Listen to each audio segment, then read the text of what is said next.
안녕하세요. 오늘의 데일리 뉴스레터에 오신 것을 환영합니다. 1. 과거의 무기를 진화시키십시오. 2. 파괴력은 핵보다 10배 이상 강하다. 3. 미국으로 수출하는 것은 절대 금지입니다. 한번 진실을 알아봅시다. 대한민국 국방부가 1990년대부터 연구했지만 논문으로도 발표되지 않은 최고 등급의 극비사항으로 감춰온 무기가 있습니다. 지난 2019년 일본과의 외교 관계가 급속도로 악화되자 국방부는 강급파 국방계획을 발표했습니다. 1차적으로 한국형항모라 부를 수 있을 만한 다목적 상륙함 II의 건조 사업을 발표함과 동시에 스텔스 무인기 및 EMP 무기라는 핵심 전략 무기를 공개했죠. 일본에게 항의하는 일종의 무력 시위였습니다. 현재 한국 국방부는 국방연구소를 통해 다양한 최첨단 무기를 개발 중에 있지만 절대로 공개하지 않는 무기가 몇 개 있습니다.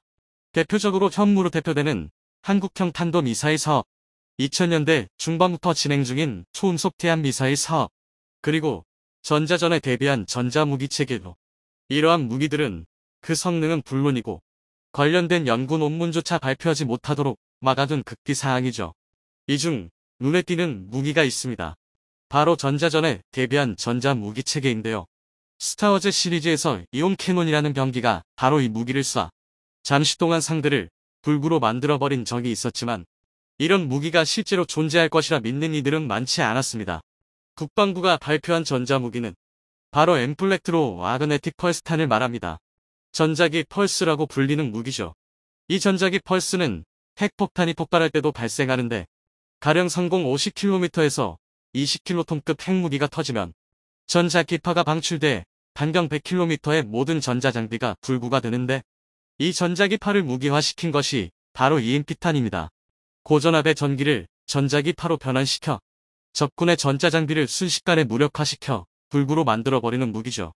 북한의 무력화를 목표로 1999년부터 기술 개발을 시작했다가 2018년에 의미 있는 결과를 이뤄냈죠.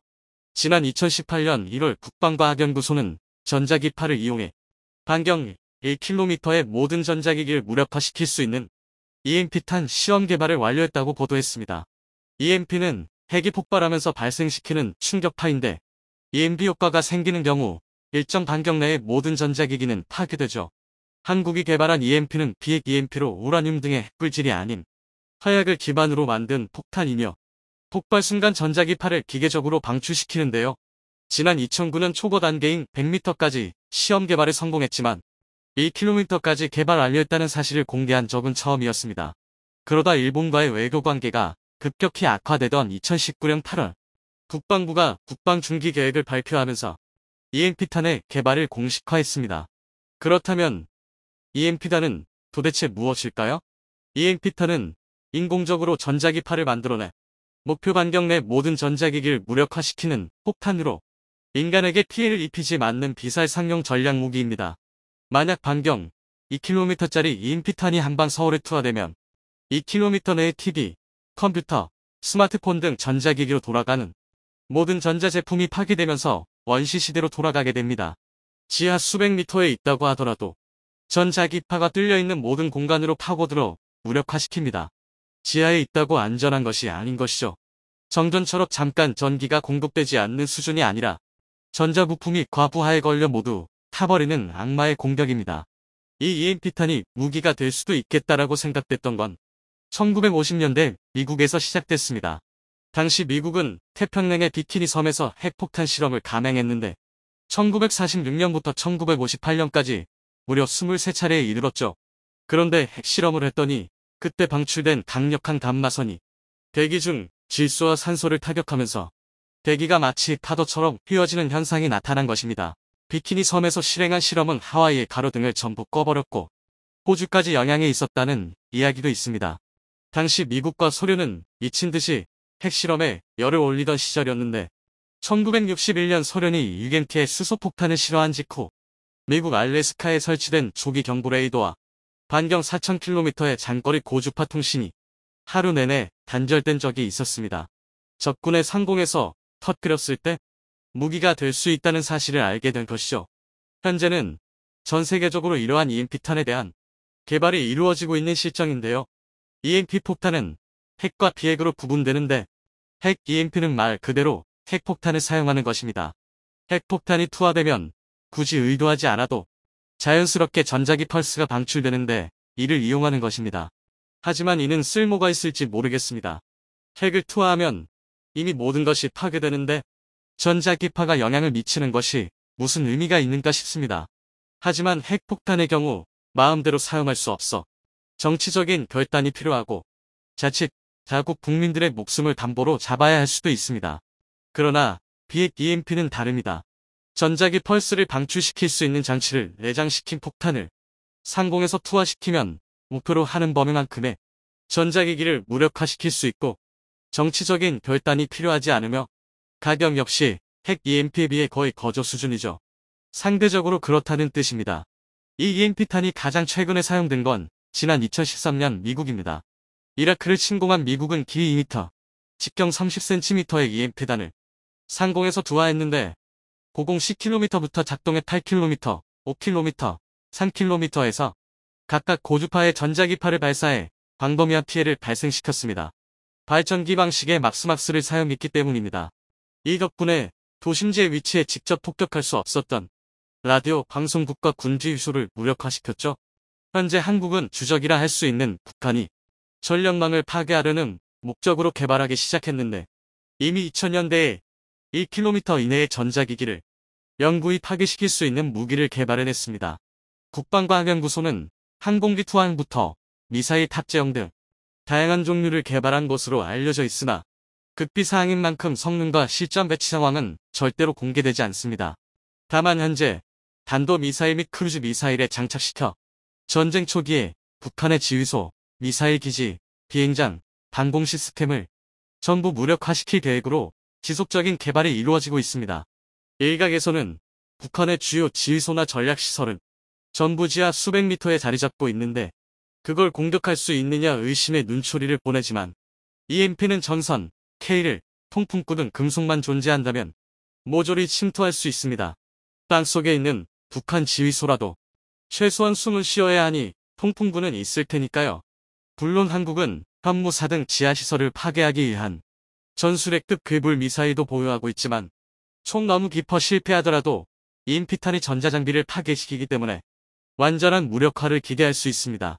그런데 북한이 이 무기가 얼마나 두려웠던지 공개되자마자 상역하면 비난하고 나섰습니다. 8월 14일 국방중기계획이 발표되자마자 하루 만에 조평통을 통해 공개적인 비판을 가해왔습니다. 조평통은 EMP탄을 콕 집어 알레르기 반응을 보였죠. 아무래도 실전 배치가 임박한 만큼 자신들의 최대 무기인 핵시설을 마비시킬 수 있다는 점 때문에 신경을 곤두세우는 것이겠죠. EMP탄 한 방이면 전자기기 내부 회로를 전부 태워버려 마비시켜버리니까요. 하지만 한국이 북한과의 전쟁에 대비해 준비 중인 무기는 EMP에서 그치지 않습니다. 비슷한 홍류의 무기로 정전단, 즉 인공적으로 모든 전력망을 블랙아웃 시켜버리는 무기도 있죠. 단소성 유단으로도 불리는 무기입니다. 지난 1999년 5월 유고슬라비아 중부 지역에는 미군의 스텔스 폭격기가 등장했습니다. 그런데 폭격기가 폭격은 안 하고 작은 폭탄 몇 개만 떨구고 날아가 버렸습니다. 피해도 별로 없겠다 생각하던 순간 야구공만한 폭탄에서 거미줄 모양의 실덩어리가 떨어졌고 발전소의 변압기에 달라붙었습니다. 변압기에 거미줄이 내려앉은 순간 방전과 누전이 발생하면서 유고슬라비아 전역의 전기 70%가 차단됐었죠. 이날 유고슬라비아를 암흑으로 만들어버린 이 무기가 바로 정전탄입니다. 1980년대 미국이 개발한 이 무기는 적의 작전 수행 능력을 현저히 감소시킵니다. 2003년에는 이라크에서도 사용했는데 주요 변전소를 공격하는 바람이 한 달 동안 전기 공급이 끊겨 이라크가 마비되는 사태가 벌어지기도 했습니다. 눈과 귀가 멀어버린 상태에서 어떤 반격도 불가능했죠. 지난 2006년 국방과학연구소는 홍상과 함께 정전단을 개발하기 시작했는데 2017년 기술을 확보했다고 밝혔죠. 그 기술을 전부 확보했기 때문에 언제든지 생산해 실전 배치시킬 수 있는 상태까지 발전한 것입니다. 북한의 핵기업에 대비해 세운 킬체인, 즉 핵미사일을 탑재하고 추적하고 격파하는 작전에서 핵심 전력은 단연 정전단입니다. 북한은 알려진 지하시설만 7,000개 이상인데 한국군은 전쟁이 발발하면 최우선적으로 대형 발전소 상공에서 이 폭탄을 투하해 전력 공급 차단에 집중할 것으로 보입니다. 이를 통해 지하요새 자체를 무력화시키겠다는 뜻인데요. 그 이유는 지하시설을 운영하기 위해서는 초대형 한기시설은 물론 두꺼운 방어문이 필요한데 이들을 열고 닫을 때 전력이 필요합니다. 손으로 밀고 닫는 수준이 아닌 거니까요. 지하 벙커에 자체 발전기를 보유해 자체 전기를 생산한다고는 하지만 이러한 발전기는 상시에 사용하는 것이 아니라 정전돼서 수리하는 동안 필요한 전력 공급용에 불과합니다. 장시간 사용할 수 없죠. 정전단은 전도가 높은 니켈과 단소섬유를 결합해서 만드는데 이를 공중에서 촉발시키면 단소섬유가 무수히 방출되면서 전선에 걸립니다. 그럼 전기출에 갑자기 과부하가 생기면서 전력을 차단시키는 원리입니다. 이렇게 되면 김정은이 머물게 될 지하 벙커 그리고 지하 요새로의 진입 자체를 불가능하게 만들어 도피할 곳이 없어지는 것은 물론 엄청난 전력을 필요로 하는 통신체계도 먹통이 되므로 일사불란한 작전 지휘가 불가능해지는 겁니다. 이 분야에 대한 기술은 이미 확보했지만 아직까지 실전 배치 소식이나 그 이후의 소식이 들리지 않는 이유가 있습니다. 이미 지난 2016년에 발표한 국방 중期계획에서는 단소 섬유단을 2021년까지 개발을 완료하고 배치하겠다는 계획을 발표했었는데 설사 개발이 완료되었다고 하더라도 실전 배치 등은 국가기밀에 해당하기 때문에 언제 어디로 배치시켰는지는 공개되지는 않을 것으로 생각됩니다. 말 그대로 핵심 전략 무기니까요. 그런데 사실 이런 EMP단이나 탄소섬유단의 경우 항공기에서 투하하는 경우가 대부분이기 때문에 명중률이 떨어지는 것이 사실입니다. 급박하게 돌아가는 전장에서 북한이 일사불란하게 움직이기 전에 전자기기를 무력화시키고 전력을 차단해 작전 지휘를 막는 것은 너무나 중요한 일입니다. 하지만 무력화를 위해 투하한 무기의 명중률이 떨어지는 것은 자칫 전쟁의 승패를 가릴 수 있는데요. 그래서 한국은 명중률을 높이기 위해 공중을 날아다니는 유도폭탄을 개발해 정전단에도 적용할 계획입니다. 국방과학연구소와 LIG 넥스원이 개발한 GPS 유도폭탄 KGG는 재래식 폭탄에 장작시켜 재래식 폭탄의 치명적인 단점인 명중률을 최고 수준으로 높여주는 유도무기입니다. 재래식 폭탄이 핵미사일 효과를 내도록 해주는 것입니다. 과거 핵미사일은 오차가 1000m나 됐기 때문에 콘크리트로 둘러싸인 핵심 군사시설을 파괴하려면 핵탄두가 필수적이었죠. 그러나 GPS라는 개념이 도입되면서 2000년대 접어들어 재래식 폭탄의 오차 범위가 5m로 줄어들었죠. 따라서 현대의 GPS 정밀 유도 폭탄은 과거의 핵미사일만이 파괴할 수 있었던 적군의 두터운 방어 콘크리트를 뚫고 핵심 군사시설을 정확히 명중시킬 수 있어 핵무기를 대체하는 능력을 갖추고 있죠. 그런 의미에서 본다면 명중률이 상당히 떨어지는 재래식 폭탄을 스마트 폭탄으로 탈바꿈시키는 KGD는 아군의 전투기 생존성까지 대폭 상승시키는 효과를 냅니다. 특히 KGB의 경우 다양한 비행 방식을 보유하고 있는데 지면에 노출된 표적은 물론 산의 뒤에 위치한 숨겨진 표적까지 공격할 수 있는 선의 비행 능력도 보유하고 있죠. 이 능력은 스마트 폭탄의 대명사라는 미국의 제2담잼에도 없는 특별한 기능입니다. 또한 최대 사거리가 100km로 제2담보다 훨씬 먼 거리에 위치한 목표물까지 오차 없이 정확하게 공격할 수 있습니다. 성능이 더 우수한 진짜 스마트한 유도폭탄인 거죠. 이 KGB는 사우디아라비아에 수출한 것으로 잘 알려졌습니다.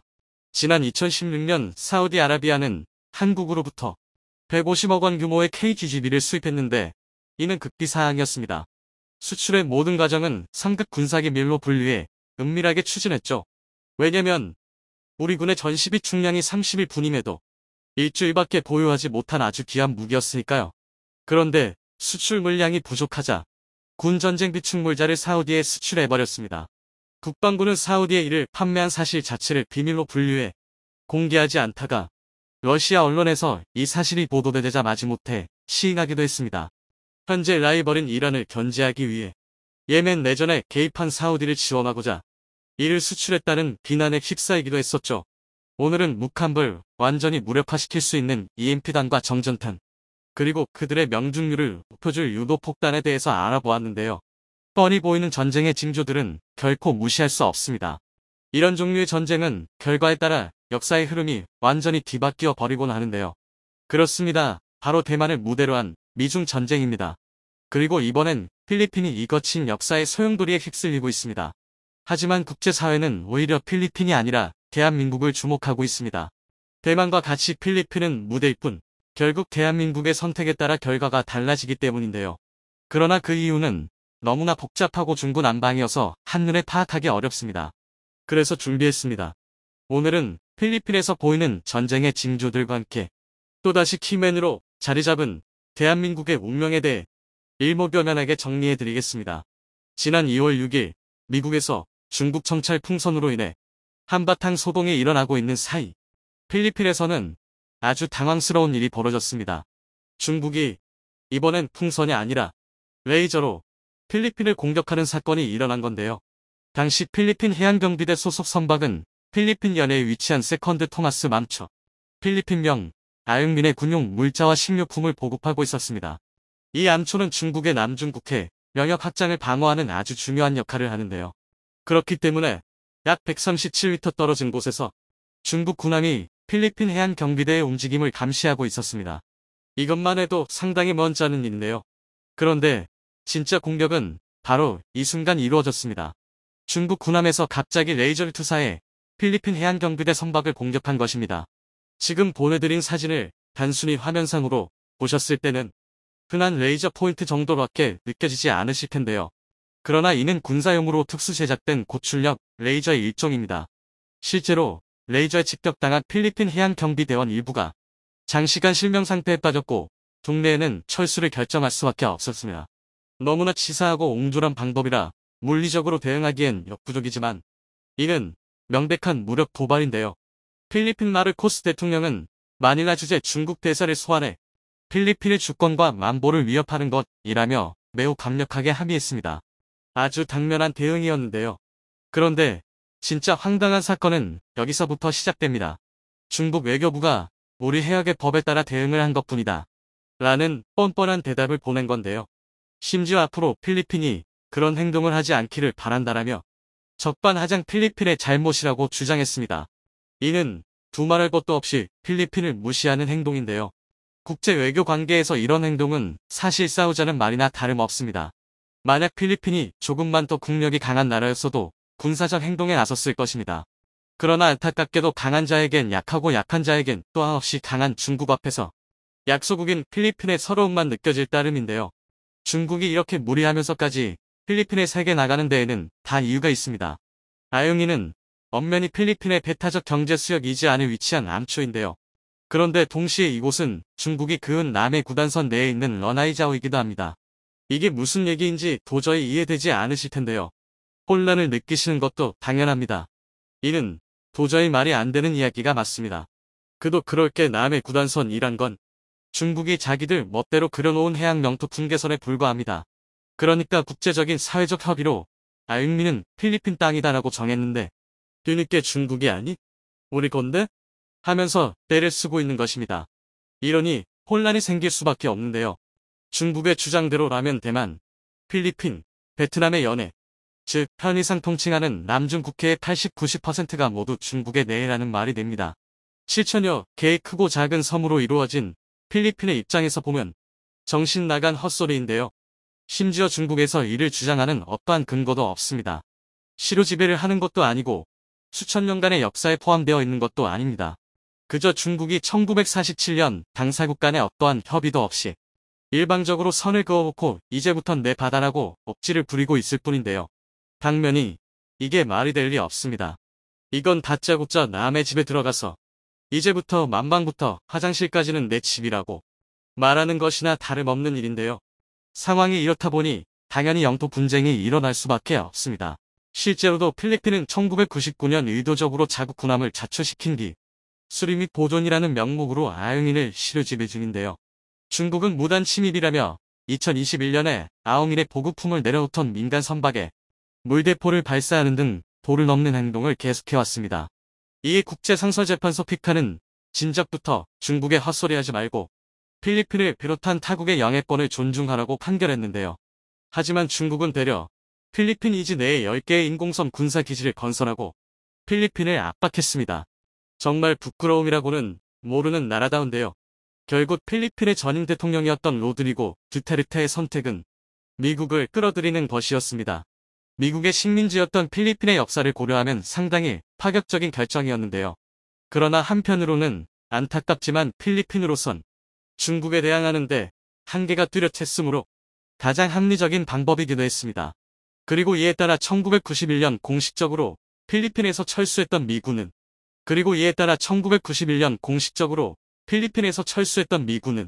4개 공군기지와 1개 육군기지의 순환 배치 형식으로 주둔하게 되었습니다.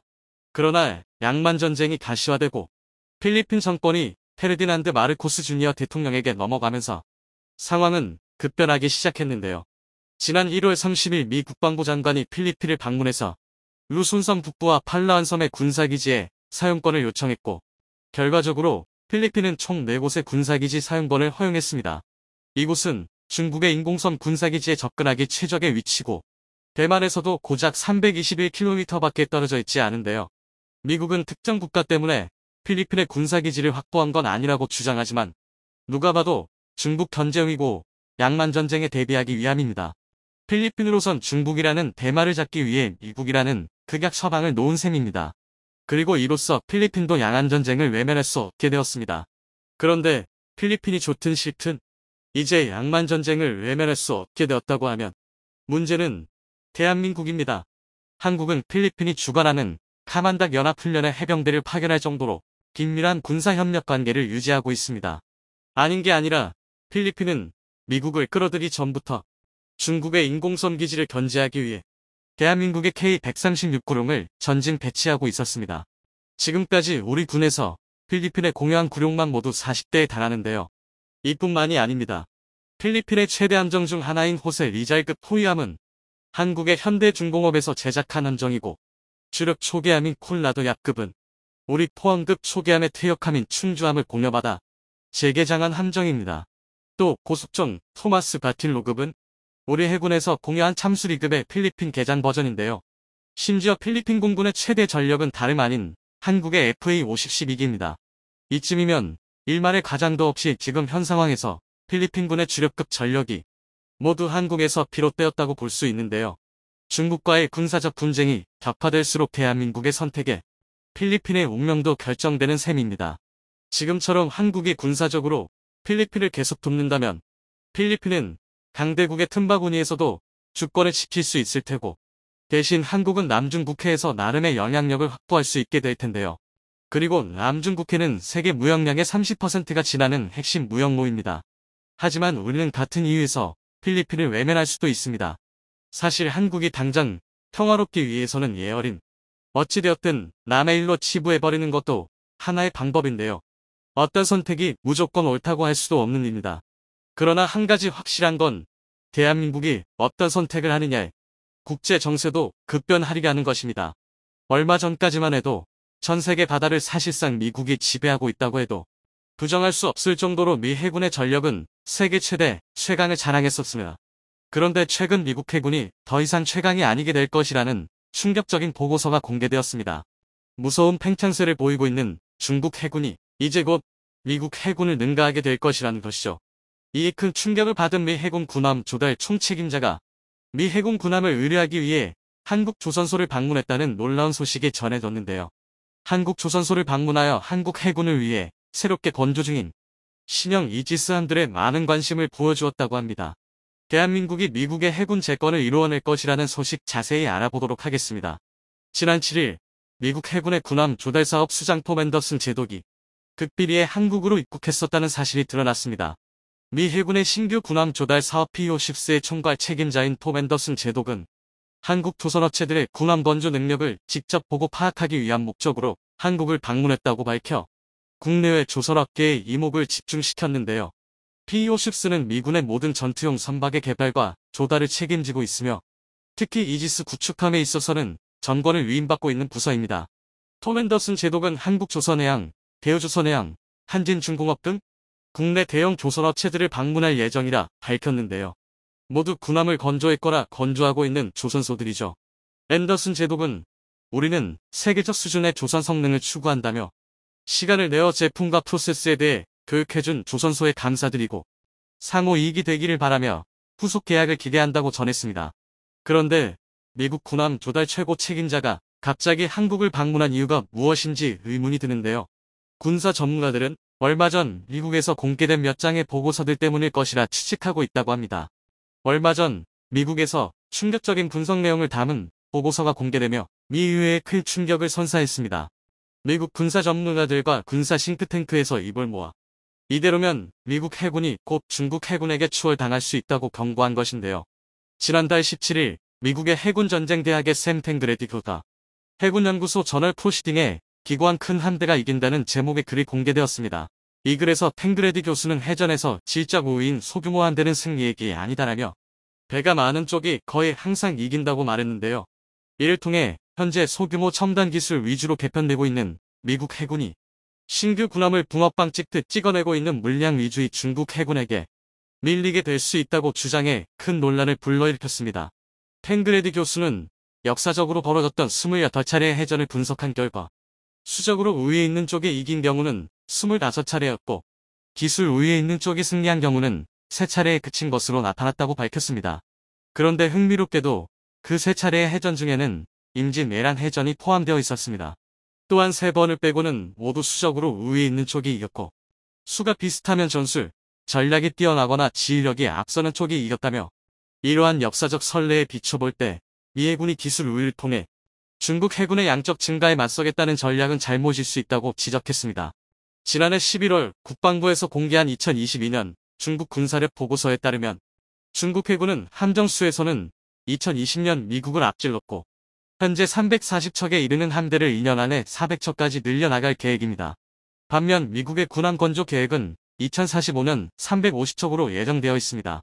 미군은 중국의 물량을 앞선 기술력으로 찍어 누르겠다는 계획인데요. 미국 해군 운항 계획 보고서에서 세계는 새로운 전쟁의 시대에 돌입했으며 여기서는 함대의 크기보다는 기술과 개념, 파트너, 체계의 통합이 전쟁의 승리를 결정지을 것이라고 밝히기도 했습니다. 그러나 탱그레디 교수는 역사적으로 봤을 때 숫자는 중요하지 않다. 우리 배는 훨씬 성능이 좋아서 숫자가 적어도 된다는 주장은 근거가 없다. 그런 주장은 역사적 증거에 무지한 가정이라고 반박했습니다. 또한 중국과의 해전은 소규모인 미국 해군 전력이 중국 앞마당에서 대규모 중국군과 맞붙는 형태가 될 것이라며 미국의 지도자들은 수적 우위 없는 기술적 우위에 어느 정도 도박을 할 수 있을지 자문해야 한다고 말했습니다.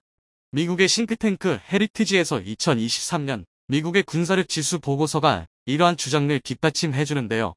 올해 보고서에서는 사상 처음으로 2023년 해군의 점수를 약함으로 매우 낮게 평가했습니다. 중국 해군이 대만을 공격하기 위해 본격적인 확장세를 펼치고 있는 반면 미 해군의 준비 태세는 매우 미약하다는 것이죠. 세계 최강이라고 여겨지던 미 해군이 중국에 따라잡힐 수 있다는 사실에 미 의회에서 상당한 충격을 받은 듯합니다.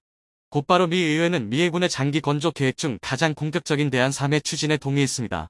대한 3은 향후 30년간 포드급 항공모함 7척, 알레이버크급 이지스 구축함 16척, 차세대 구축함 BDGX 47척, 컨스텔레이션급 플라이트 57척을 포함한 총 340척의 전투함을 획득하는 미 해군 전력 증대 방안입니다. 세계 2차 대전 이후 최대 규모의 미 함대 증축 사업으로 향후 수십 년 동안 수백조의 예산이 투입될 것으로 예상되고 있습니다. 그런데 이 거창한 계획에 한 가지 기다란 문제점이 있는데요. 바로 현재 미국 조선업이 사상 최악의 침체기에 접어든 상태라는 것입니다. 한때 미국은 세계 최대의 조선업 국가였지만 이제는 쇠퇴해버려 수많은 조선소들이 문을 닫고 명맥이 끊기고 말았는데요. 미국 서해안 전체에 전함을 건조 가능한 조선소가 하나밖에 남아있지 않을 정도이죠. 덕분에 미국이 막대한 예산을 쏟아부어 군함을 건조하려 해도 군함을 건조할 조선소가 부족한 상황입니다. 미 의회에서도 이러한 문제점을 인지하고 있었기에 조선소 개편 및 신규 조선소 건설 예산을 집행하고 있는데요. 하지만 조선업 재건에 함대를 건조할 만큼의 예산이 들어갈 것으로 예상되고 있는데다 조선소를 재건하고 신규 함대를 건조할 때까지 중국이 기다려줄 것이라 장담할 수도 없습니다.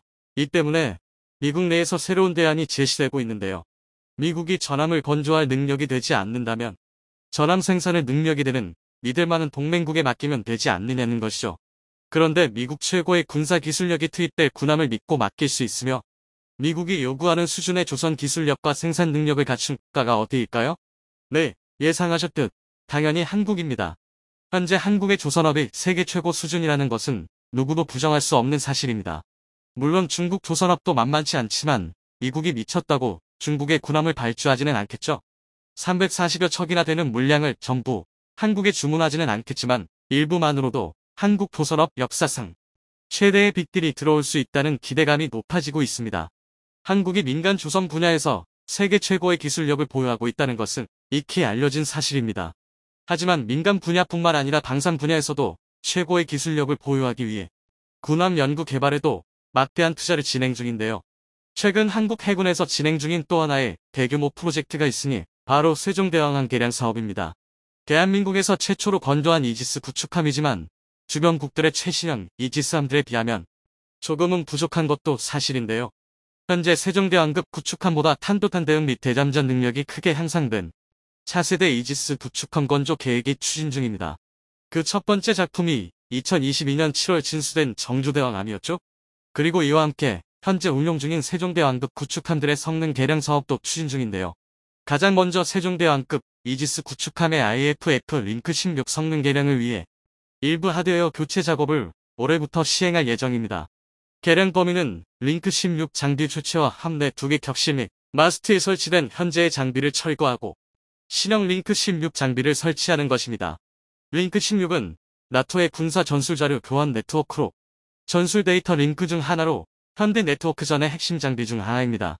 대한민국 해군 함대의 기함이자 네트워크전의 중심이 되는 세종대왕함의 링크 16 전면 업그레이드를 통해 현대전에 최적화된 함대를 구축하는 것이 목표인데요. 이번 지휘통제 시스템 업그레이드를 통해 운용에 필요한 인력을 줄임과 동시에 함대의 통합 전투 능력도 향상될 것입니다. 또한 북한 잠수함에 대한 대응 능력을 높이기 위한 통합음탐기의 장착이 고려되고 있는데요.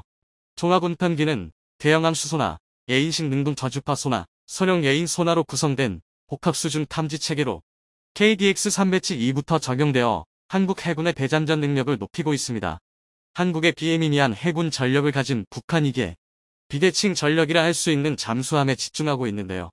한반도 영해 어디에서도 북한 잠수함이 숨을 수 없도록 하는 것이 우리 군의 목표입니다. 올해부터 본격적으로 시동이 걸린 KDDX에도 많은 기회와 관심이 집중되고 있습니다. KDDX는 한국의 전술 환경에 적합하도록 독자적으로 설계한 미니 이지스라 불리는 6,500톤급 한국형 차기 구축함 건조 프로젝트인데요. 총 6척의 건조가 계획되어 있으며 고기능 이사 레이더 국내에서 개발한 함대 공유도탄 1을 탑재하여 우리나라 해상 방공망의 큰 축을 차지하게 될 예정입니다.